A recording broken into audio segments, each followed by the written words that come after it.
Hello guys, നമുക്കിന്നൊരു get ready with me ഉണ്ടല്ലോ. ആദ്യം തന്നെ ഡാസ്ലറിൻ്റെ പൗഡർ ഇട്ട് കൊടുക്കുന്നുണ്ട്. പിന്നെ എല്ലാവർക്കും ഒരു ഹാപ്പി ന്യൂ ഇയർ. ഈ ന്യൂ ഇയർ ഒക്കെ കണ്ടിട്ടായിരിക്കും ഈ വീഡിയോ വരുന്നത്, ക്ഷമിക്കുക.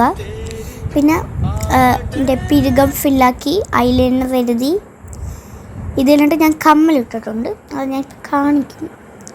പിന്നെ ബാക്കിൽ ചെയ്ത് വെച്ചിരിക്കുന്നതൊക്കെ എൻ്റെ കലാപരിപാടികളാണ്. ഈ ഡാൻസ് കളിക്കുന്നത് എന്തെന്ന് വെച്ചാൽ ഞാൻ ഇവിടെ പാട്ടിട്ട് വെച്ചിട്ടുണ്ട്. കാരണം ഒരു വെറുതെ നിന്ന് ഒരുങ്ങുമ്പോൾ ഒരു രസമില്ലല്ലോ, അത് കഴിഞ്ഞ് കൺമിഷി എഴുതി. പിന്നെ ഇത് ഞാൻ മുല്ലക്കച്ചെറുപ്പിന് പോയപ്പോൾ വാങ്ങിച്ചായിരുന്നു, 3 ലെയറായിട്ട് വരുന്ന മാല. ഇത് വേണ്ട, അത് കഴിഞ്ഞിട്ട് ഞാൻ വാച്ചിട്ടു. പിന്നെ ലിപ്സ്റ്റിക്ക് ഇടുന്നുണ്ട്. ബാക്കിൽ എൻ്റെ അനിയത്തിയാണ് അവിടെ ഇരിക്കുന്നത്. പിന്നെ അപ്പം മുടി ഞാൻ ആദ്യം വേറൊരു സ്റ്റൈൽ കിട്ടി, പിന്നെ അത് കൊള്ളാത്തതുകൊണ്ട് പഫ് വെച്ചു. ഈ ക്ലിപ്പ് ഞാൻ കുത്തിയില്ല, ലാസ്റ്റ് ആയപ്പോൾ ഞാൻ എടുത്ത് വലിച്ചെറിഞ്ഞു. പിന്നെ ബ്ലഷൊക്കെ ഇട്ടു. അപ്പോൾ ഇത്രയുള്ള നമ്മുടെ ഇന്നത്തെ വീഡിയോ എല്ലാവർക്കും ഇഷ്ടപ്പെട്ടെങ്കിൽ